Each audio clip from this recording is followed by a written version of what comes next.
4 years ago, my sister Daisy went missing. A week ago, my husband slipped into a coma. I didn't realize how connected these events were until recently. Daisy lived with us for complicated family reasons. She was 19 when she didn't come home one day. There isn't an exact moment I can pinpoint the grief starting, because there isn't an exact moment that I realized she wasn't coming home. It was a gradual realization over the course of 2 days, mainly because it wasn't unlike her to be out all night. I always used to blame myself, convincing myself that if I had noticed sooner, we might have found her. About a year later, my husband and I were getting ready to move to our new home. We fell in love with it immediately when seeing pictures online, and that love only got further cemented during our viewing. The place was as huge as it had looked. We thought moving here would be the best decision of our lives, although in the back of my mind, I worried that we were secretly running away from our feeling of grief, leaving Daisy behind. My husband simply said, "What if we're running with her?" I never entirely understood it, but it brought me comfort all the time. The move went smoothly, and we helped the previous owner move out too. He was an elderly man with no family, so we felt it would be polite to help out. Before leaving, I remember the words he spoke so vividly. "You think you want a big home until the responsibilities get too much." We both seemed to feel happier after moving, and it even allowed us to explore new hobbies. One of the first things my husband did was set up beautiful flower beds outside. I had never known him to have such a green thumb in the past, but he seemed to really enjoy it. The outside of our home became full of life, as did the inside of my mind. For the first time in a while, I was happy. I always told him how proud of him I was. Every week, he'd buy the same huge bag of cat food. Not for a cat. We don't even have one. Apparently, it's just the best fertilizer. It made me laugh. It sounded ridiculous, but something must have worked. Those flowers bloomed all year round. Last week, I lost him without losing him.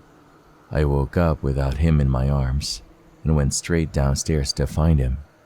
I found him unconscious on the kitchen floor, with blood coming from his lower leg. I don't know how long he was there, but the blame set in once again. If I had found him sooner, would he have been okay?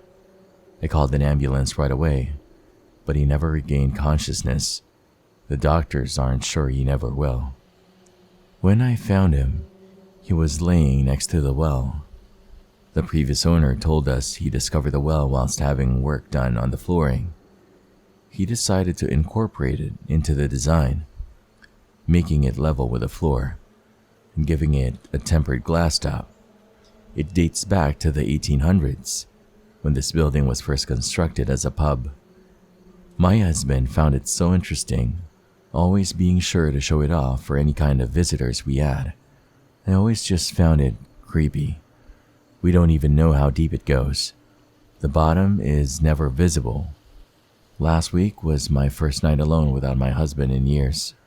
I thought I wouldn't get any sleep, but maybe the exhaustion caught up to me.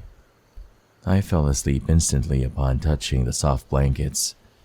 I remember so vividly dreaming of Daisy. That is when the thunder began. I woke up in the night to a booming crash. Thunder echoed all throughout the house for at least an hour or so. It frightened me at first, but as the noise died down, it actually became soothing and helped me gently get back to sleep. The next morning, I walked back to the hospital to see my husband. The ground was dry and warm. There was no evidence of the storm I had heard loudly visiting the neighborhood on the night prior. I didn't take this as a clue at the time. It just wasn't my biggest concern. Going to see him felt similar to looking for Daisy. With her, we would go out every day, physically searching for her in places she might be. Now, instead, I wait next to my husband, hoping, wishing for him to come back to me. The next night, the thunder came back, louder and longer this time. I didn't get the satisfaction of drifting to sleep before it began. It was whilst I was laying there, eyes open, that I realized there was no light, not a single flash from any kind of lightning.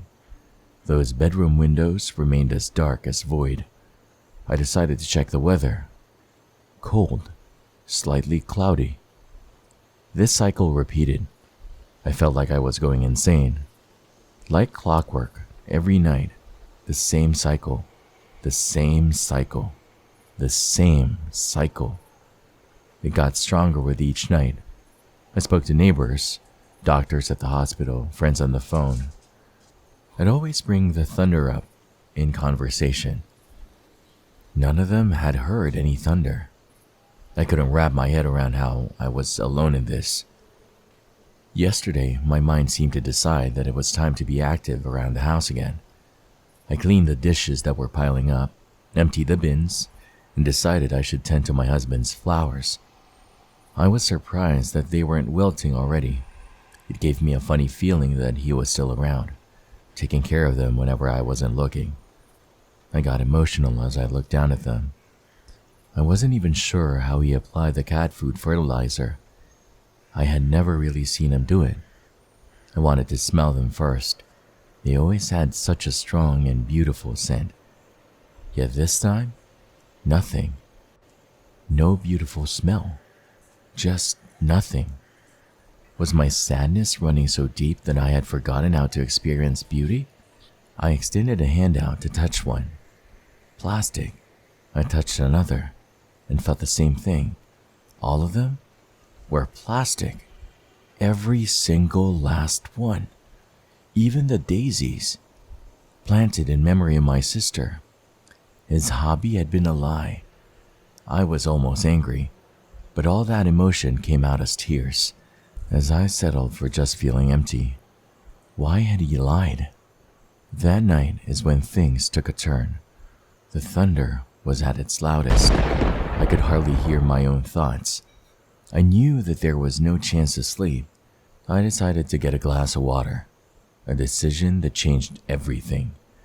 As I stepped down each step, the noise seemed to somehow get louder. Step. Step. Step. I stepped into the kitchen, and the noise stopped. I tensed up, bracing for the next crash to cut through the silence, yet the silence remained. Relieved, I flicked the light switch, only to be met with more darkness.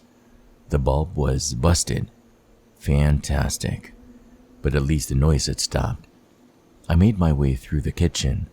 The cold feeling of the glass at my feet confirmed that I was walking right over the well.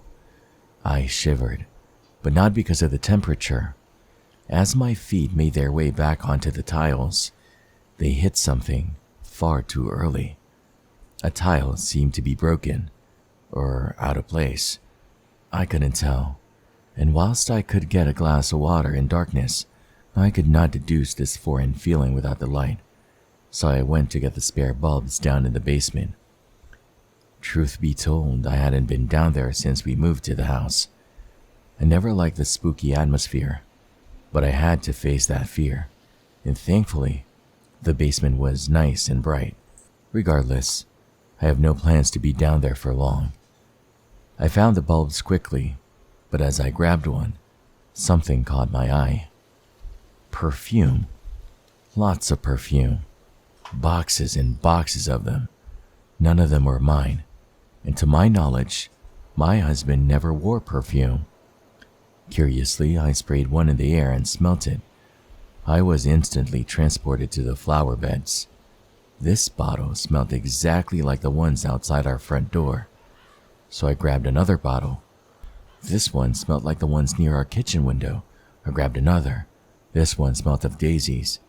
I began to piece together what was going on, but I didn't understand why.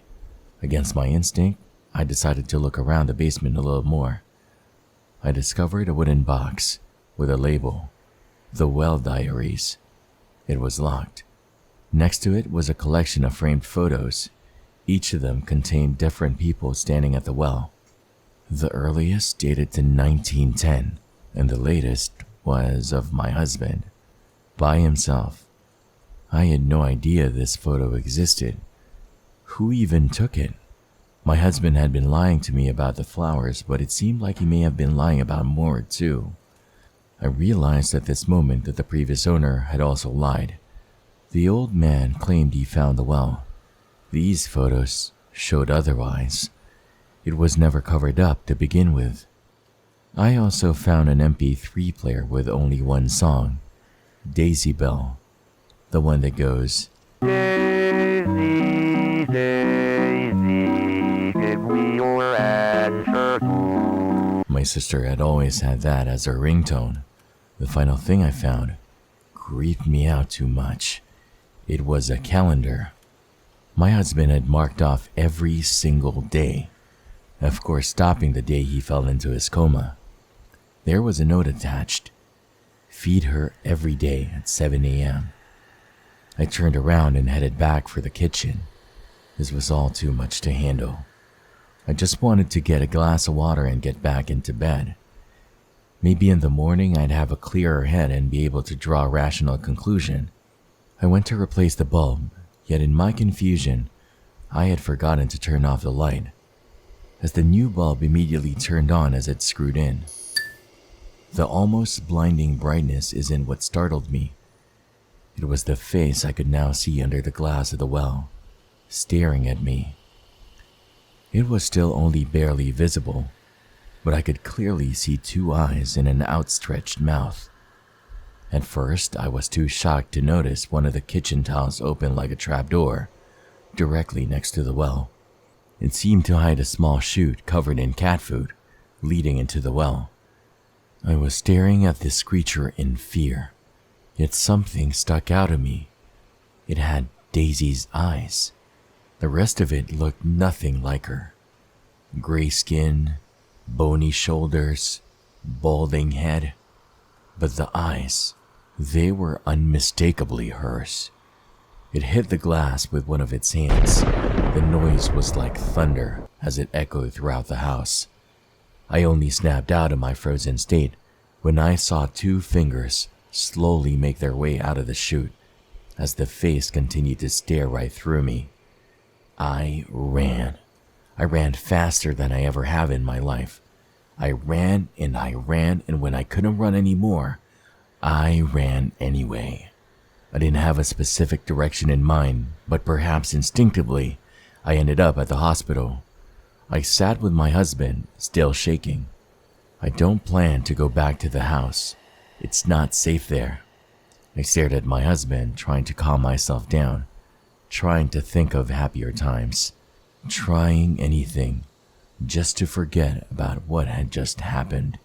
Instead, I found something that almost made my heart stop. Around his shin, where the wound had been, his skin was slightly gray.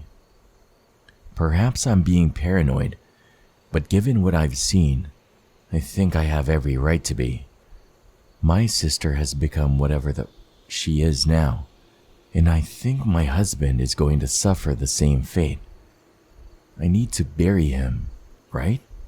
I mean, that seems to be the entire point of the well, to contain whatever these things are. Clearly, they can't be allowed out. I don't know what to do next. I love my husband. I don't want to have to do anything to him, but I don't want him to become one of those things either. Perhaps I should track down the previous house owner. Perhaps I should try to read the well diaries. All I know is that I can't just forget this and leave. Whatever has been happening in that house, I want to end the cycle.